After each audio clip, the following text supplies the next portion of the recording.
사이다 무비튼. 어느 날 약혼자 진수가 없을 때를 틈타 그의 애인 은정이 쳐들어왔다. 나는 그 둘의 관계에 대해 전혀 눈치채지 못하고 있었기에 적지 않은 충격을 받았고, 한술 더 떠서 은정은 나에게 그이랑 헤어져 줄래요? 내 뱃속에는 우리 아기가 있거든요. 라고 자랑스레 떠벌렸다. 게다가 멍청하게도 진수와 주고받은 닭살 돋은 톡 내용도 당당하게 전부 보여주길래 증거물로 전부 찍어두었다.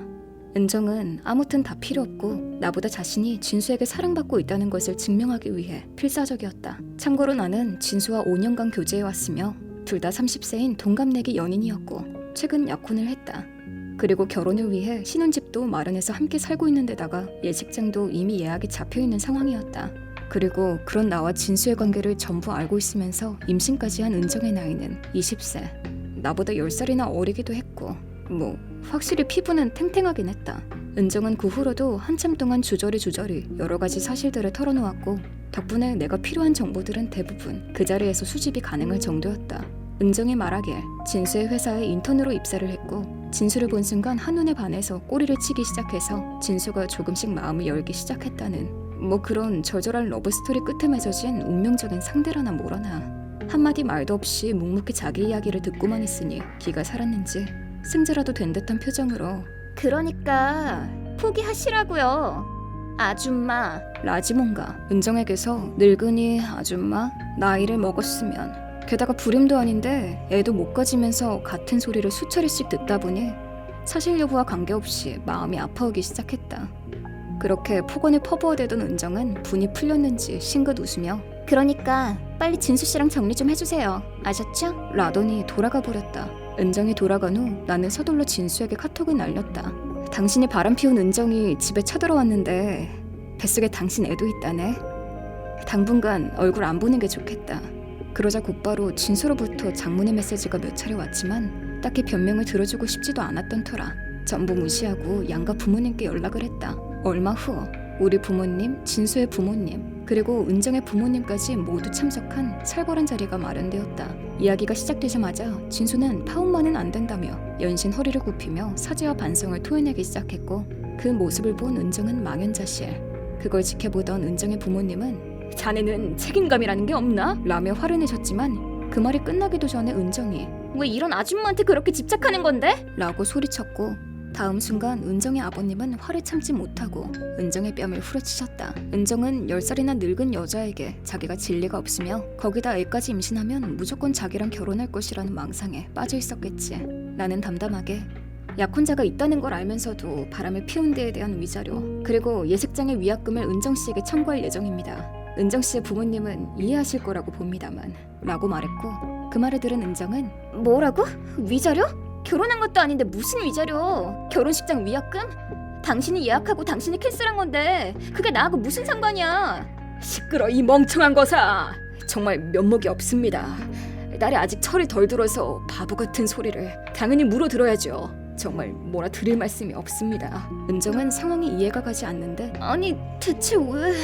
라며 무언가 말하려는 듯 했지만 아버지에게 한 대 더 얻어맞더니 대체 내가 왜 그래야 되냐고 라며 울음을 터뜨렸다. 은정은 울먹이면서도 진수의 아이를 낳고 진수와 결혼할 거라며 진수도 자기를 사랑한다는 등 혼자만의 망상을 늘어놓기 시작했고 은정의 부모님은 잔뜩 화가 나 딸에게 고성을 질러대는 아수라장이 펼쳐졌다. 나는 이 모든 문제의 발단이 된 진수와 결혼할 생각이 깨끗하게 사라진 김에 그럼 예식장 캔슬하지 말고 저 여자랑 결혼하면 하든가 라고 쏘아붙이자 은정이 헛소리하지마 이 아줌마야.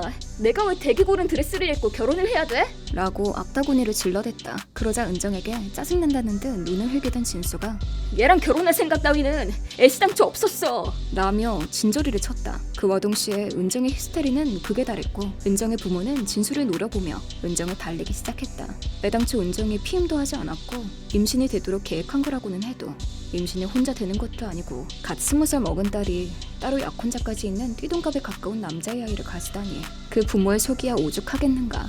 그 후로도 계속 진수는 은정과는 결혼할 생각이 없다며 나와 우리 부모에게 계속해서 사죄를 거듭했지만 나는 물론이며 우리 부모님 역시 그런 남자와 딸을 결혼시킬 수 없다는 태도를 유지했고 그 자리는 그렇게 끝나버렸다. 그 뒤로도 계속해서 진수로부터 연락은 왔지만 내 마음이 돌아서는 일은 없었고 차분히 스스로에게 약혼자를 두고 바람이 피운 남자를 용서할 수 있겠느냐고 되물어보았지만 대답은 언제나 노였다. 은정은 결혼과 책임에 대해 아직 구체적으로 알지 못할 나이였는지 남의 남자친구를 뺏는다는 감각으로 접근했고 법적인 책임이 발생한다는 사실을 전혀 몰랐다는 듯하다. 약혼은 한 상태였지만 결혼은 하지 않았으니 그렇게 착각할 수도 있겠다 싶었다. 때문에 이번 기회에 부모로부터 이런 경우 어떤 대가를 치르게 되는지에 대해 배우게 되겠지 싶었다. 결국 나는 진수와 은정, 쌍방으로부터 위자료를 받게 되었다. 그리고 진수는 직장 동료들의 설득에 의해 은정과 결혼했지만 1년을 채우지 못하고 이혼했는데 결혼 중에도 그녀와 이혼할 때까지 계속해서 나와 연락을 주고받았다. 진수는 은정과 결혼했음에도 불구하고 계속해서 다시 시작해보자는 메시지를 보내왔었는데 처음에는 차단해버릴까 생각도 했었지만 문득 어떤 생각이 떠오른 나는 진수로부터 메시지가 올 때마다 진수와 은정의 행복을 바라는 축복의 메시지로 받아쳤다. 내가 반응을 보이자 진수는 결혼까지 했는데 장인장보가 영 나를 마음에 안 들어해. 얘랑 결혼하라고 설득했던 직장 상사가 알고 보니 얼마 전까지 얘랑 불륜 사이였대. 알고 보니 은정이 세 다리를 걸치고 있었어. 이렇게 쓸데없는 정보를 잔뜩 보내왔다.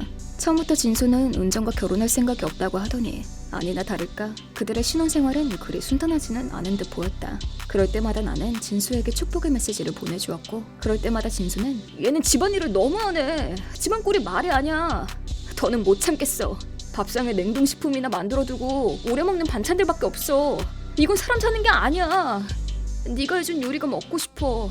삐끗하면 화내고 소리 지르고 살기가 싫어 라며 불평불만을 계속해서 늘어놓았다. 솔직히 말하면 약혼자를 뺏긴 피해자인 내 입장에서 두 사람의 행복을 바라다니 어린 반푼어치도 없는 이야기지만 내가 계속해서 축복의 메시지를 보낸 것은 아직 나에 대한 미련을 버리지 못한 진수로 하여금 다시 시작할 수 있다는 망상에 사로잡혀 그녀를 방해물로 인식하게 만들기 위해서였던 것이다. 그 아수라장 속에서도 은정의 존재를 완전히 무시하고 용서를 빌며 나와 결혼하겠다고 말하던 진수였으니까 말이다.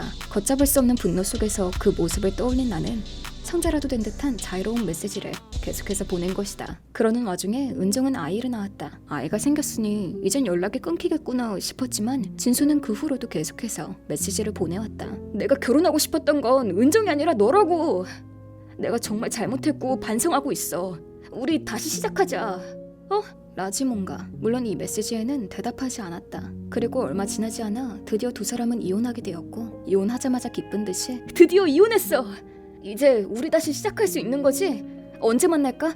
지금 만날까? 라는 메시지가 도착하자마자 나는 진수를 차단했다. 그리고 진수도 알고 있는 친구를 통해 나의 결혼 소식을 전해달라고 했다. 결혼 상대는 진수의 친구 중 한 명. 잠깐 내가 복수를 위해서 일부러 진수의 친구와 사귄 것은 아니다. 저쪽에서 먼저 접근해서 반년 동안 열심히 쫓아다닌 결과 내 마음이 열렸고 결혼을 약속하기 이르는 것이니 착각은 금물이다. 진수랑 5년이나 사귀고 약혼까지 한 상태에서 배신당한 경험 덕분에 사귄 시간과 결혼은 아무 관계가 없다는 좋은 가르침도 얻었겠다. 서로 마음을 확인했으니 결혼을 결심하기까지 그리 오랜 시간이 필요하지는 않았다. 훗날 진수의 친구로부터 전해 들은 이야기에 따르면 그 이야기를 들은 진수는 말도 안 돼! 아직 나한테 마음이 있는 거 아니었어? 게다가 내 친구랑? 라며 충격을 받고 그 자리에 주저앉아 괴로워했다고 한다.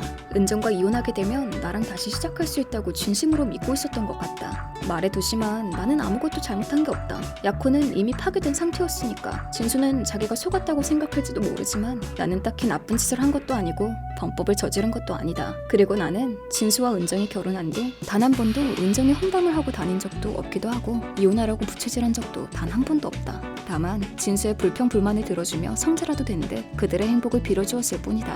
그러니 미안하지만 진수가 어떻게 되든 내가 알 바 아니잖아. 우리 아빠의 이야기에 따르면 진수와 약혼이 파국을 맞이했을 때 우리 엄마는 내가 너무 불쌍하다며 나 안 보는 곳에서 몇 번이나 우셨다는 이야기를 들었다. 한 번 부모님 가슴에 못을 박았으니 이번에는 보란듯이 행복하게 사는 모습을 보여드려야 하지 않겠어?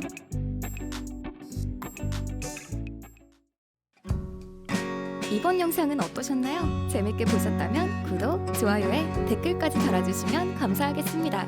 그럼 다음 영상에서 만나요.